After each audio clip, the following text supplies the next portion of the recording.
नमस्कार दोस्तों, मेरा नाम है अभिराज सिंह सलारिया और आप सभी का स्वागत है अपने चैनल विजडम ट्रुथ में। तो चलिए शुरू करते हैं। पिछले टॉपिक में हमने पढ़ा था difference between motion, uniform motion, non uniform motion. आज हम उस टॉपिक को आगे इलैबोरेट करते हुए देखेंगे कि जो मोशन है उसके अलग अलग डायमेंशंस क्या होते हैं। देखिए, अगर एक ऑब्जेक्ट यहाँ पे है और वो विद टाइम यहाँ तक पहुँचा है, ठीक, तो उस ऑब्जेक्ट ने डिस्टेंस ट्रेवल किया होगा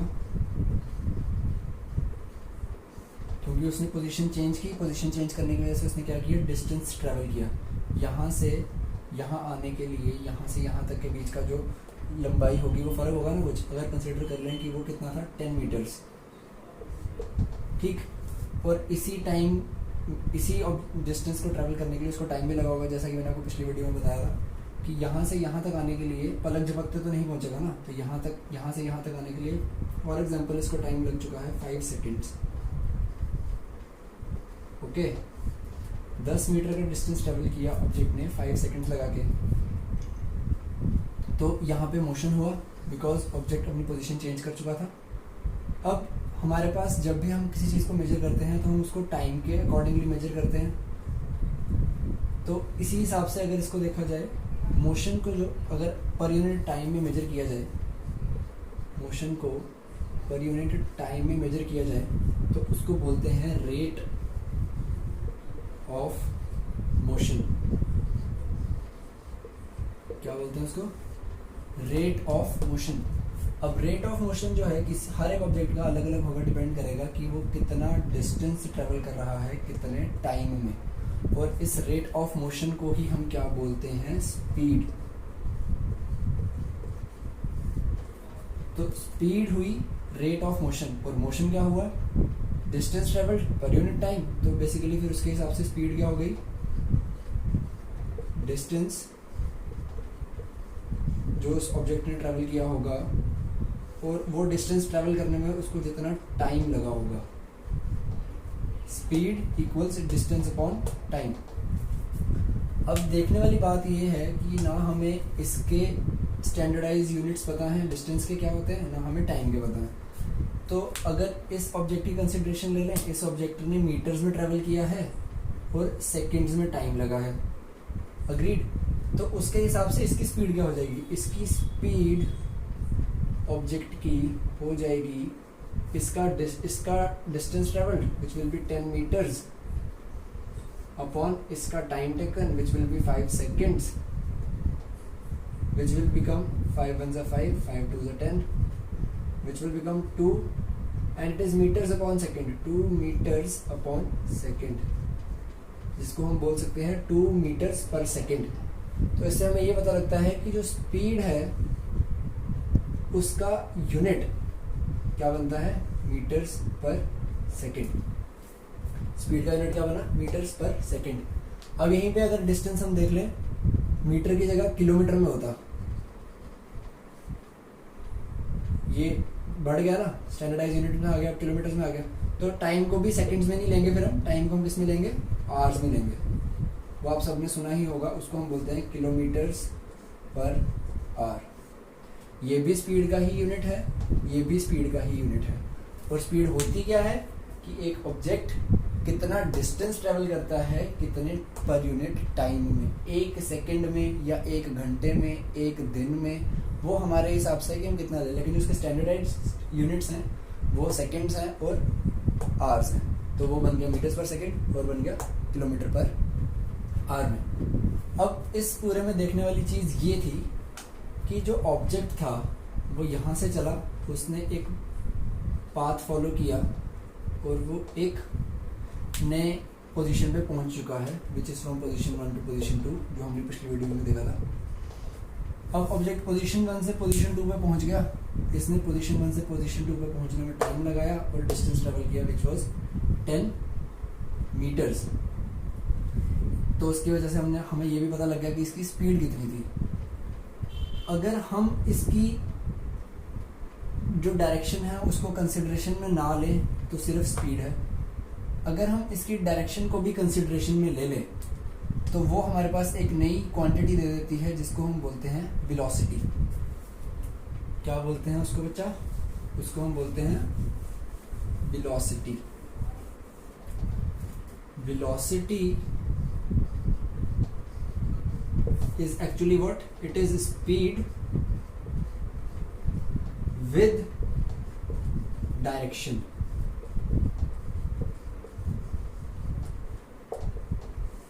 स्पीड भी पता होनी चाहिए, डायरेक्शन भी पता होनी चाहिए, उसको हम वेलोसिटी बोलते हैं।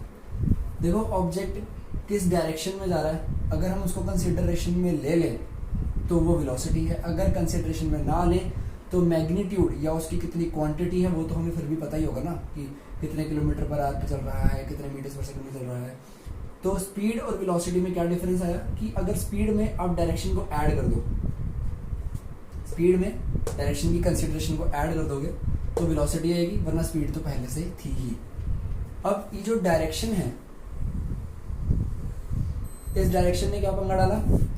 इस डायरेक्शन ने हमें इसकी पर यूनिट सेकंड, मतलब पर सेकंड में इसकी डायरेक्शन चेंज हो सकती है ना, किसी भी डायरेक्शन में मुड़ सकता है, तो ये पर सेकंड में आ गया। तो वेलोसिटी हम ज़्यादातर किस में मेजर करते हैं? मीटर पर सेकंड में ही मेजर करते हैं। हमें पर सेकंड में ध्यान रखना पड़ता है कि ऑब्जेक्ट कहीं मुड़ा तो नहीं, कहीं मुड़ा तो नहीं, तो हमें वो चीज़ ध्यान रखनी पड़ती है वेलोसिटी के केस में।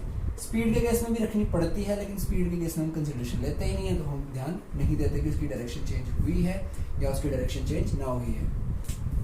तो जो वेलोसिटी है ये स्पीड विद डायरेक्शन थी, ये होती है वेक्टर क्वांटिटी। ये आपके लिए एक नई टर्म है आज पढ़ने के लिए। Speed with direction is vector quantity, and speed only speed, मतलब speed without direction, it itself is a scalar quantity. Scalar quantity. तो इससे हमें एक और चीज पता लगती है, the difference between a scalar and a vector.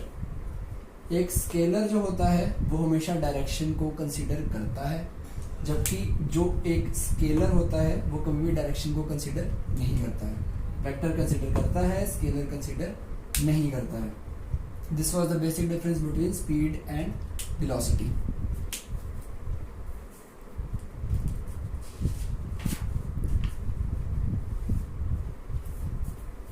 अब हमारा नेक्स्ट जो इसका टॉपिक है वो है average of the speed and average of the velocity. उसके लिए हमें एक नई डायग्राम बनानी पड़ेगी। देखिए, अगर एक ऑब्जेक्ट ए यहाँ से शुरू होता है, यहाँ तक जाता है, दूसरा ऑब्जेक्ट ले लेते हैं बी, ये यहाँ से जाता है, यहाँ तक जाता है। पहले इसने किए 10 मीटर्स ट्रेवल, इसका इजी वाला कैसे लेते हैं 10, 20, फिर 30, फिर इसने 40 मीटर ट्रेवल कर लिया। अरे मतलब कहने का ये है कि ये नहीं है, ये पॉइंट का नाम है। 10, 20, 30, 40, 50, मतलब हर बार ये 10-10 मीटर की ट्रेवल कर रहा है।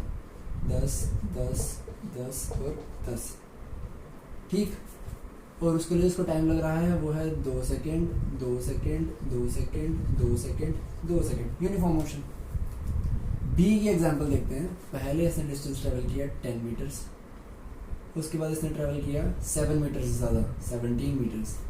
उसके बाद इसने ट्रेवल किया 8 मीटर्स और, कितना हो गया 17 + 8 25।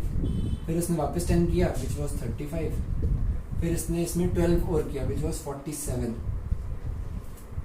अब ये जो पर यूनिट डिस्टेंसेस हैं वो अलग अलग हैं। पहला है 10, अगला है 7, अगला है 8, अगला है 10 और अगला है 12। ये अलग अलग है ना, और इसके लिए इसको टाइम भी अलग अलग लगा। कंसिडर कर लीजिए, पहले के लिए लगा इसको 2 सेकेंड, अगले के लिए 3 सेकेंड, अगले के लिए 4 सेकेंड, अगले के लिए 2 सेकेंड, अगले के लिए 3 सेकेंड। तो अब हमें अगर इसका और इसका निकालना, कैसा टॉपिक हमारा एवरेज स्पीड। एवरेज स्पीड निकालनी है या तो इसकी या तो इसकी। अगर इसकी निकालनी है एवरेज स्पीड तो बहुत इजी है, क्योंकि ये हर बार सेम है 10/2, 10/2, 10/2, 10/2। तो हम तो कर लेंगे। विच वॉज डिस्टेंस 10 प्लस अगर ए वाला केस ले ले,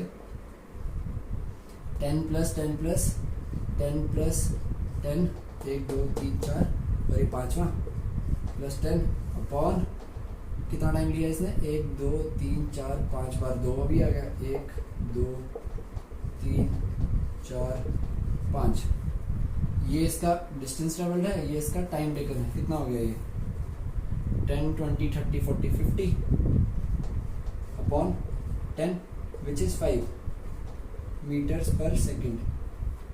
total distance upon total time वैसे निकाला ना हमने, टोटल डिस्टेंस उसने कितना ट्रैवल किया 50, टोटल टाइम कितना लिया 10, वैसे निकाल लें। अगर आप सिंगल का देखोगे ना तो वो भी सेम ही आएगा। सिंगल का अगर आप देखोगे which was 10/2 which is 5, 10/2 which is 5, 10/2 which is 5, 10/2 which is 5। तो कहने का मतलब ये है यूनिफॉर्म मोशन में कि आप किसी एक बैच का भी ले लोगे ना, किसी एक बैच का भी स्पीड निकाल दोगे तो सारी स्पीड जो उसकी एवरेज स्पीड होगी वही होगी। यूनिफॉर्म स्पीड जो है वो एवरेज स्पीड के बराबर होती है। लेकिन अगर दूसरे केस में हम देखें जो कि हमारा ज़्यादा कंसीडर करने वाला केस है, बी के केस में क्या हुआ, टोटल डिस्टेंस पहले इसने ट्रेवल किया 10 फिर 7 फिर 8 फिर 10 फिर 12, ठीक है। तो हमने इसको ऐड किया होगा ना 10 plus 7 17 plus 8 25 plus 10 35 plus 12 47।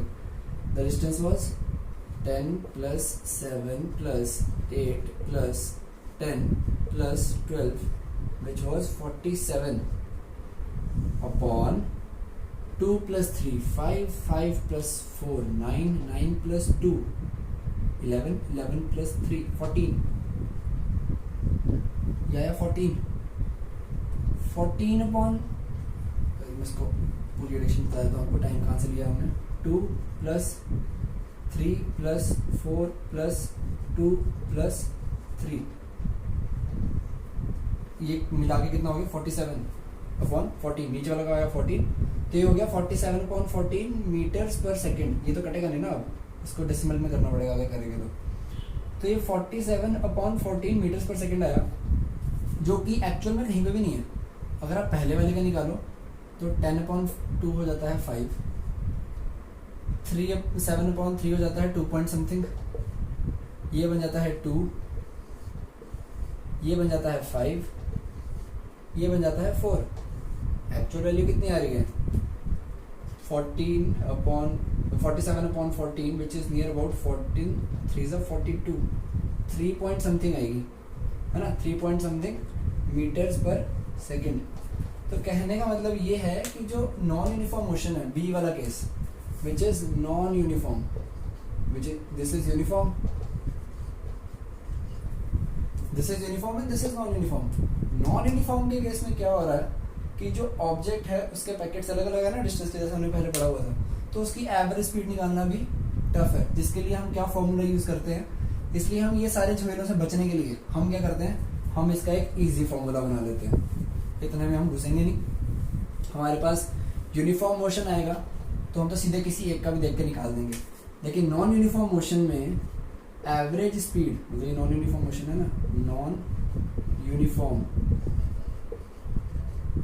Motion, non uniform motion के केस में एवरेज स्पीड निकालनी हो तो हम क्या करते हैं, हम करते हैं total distance which was covered upon the total time taken to cover the distance। उसने कितना डिस्टेंस ट्रेवल किया पूरा नाप लो, उसने कितना टाइम लिया पूरा नाप लो, उसको अपॉन में कर दो, ये मीटर्स में आएगा, ये सेकेंड्स में आएगा, और जो स्पीड आ जाएगी वो कितने में आ जाएगी, मीटर्स पर सेकंड में आ जाएगी। ये हमारा यूनिट है इसका स्पीड का। तो ये है हमारे पास नॉन यूनिफॉर्म मोशन के केस में एवरेज स्पीड निकालने का फॉर्मूला। अगर यूनिफॉर्म मोशन है, अगेन यूनिफॉर्म मोशन में हर एक बैच में सेम होता है, तो कोई एक जो है वही हमारी एवरेज स्पीड है। बट नॉन यूनिफॉर्म के केस में ऐसा नहीं होता। नॉन यूनिफॉर्म के केस में हमें हर एक जो वैल्यू है वो अलग अलग करने की जगह हम उसका टोटल करते हैं, total distance upon total time taken which is average speed. और यहीं पे अगर हम वेलोसिटी की बात करें तो उसमें उन्होंने क्या कंसीडर कर लिया होगा साथ में, उसकी डायरेक्शन को। डायरेक्शन कंसिडर कर लोगे तो वेलोसिटी, अगर डायरेक्शन की कंसिडरेशन छोड़ दोगे तो वो स्पीड, और एवरेज वेलोसिटी जो है वो हम नेक्स्ट टॉपिक में पढ़ेंगे। तो उम्मीद करता हूँ कि आपको टॉपिक समझ आया होगा। अगर कोई डाउट है तो नेक्स्ट कमेंट सेक्शन में आप मुझे पूछ सकते हैं, मैं नेक्स्ट वीडियो में उसको एड्रेस करने की कोशिश करूँगा। Thank you.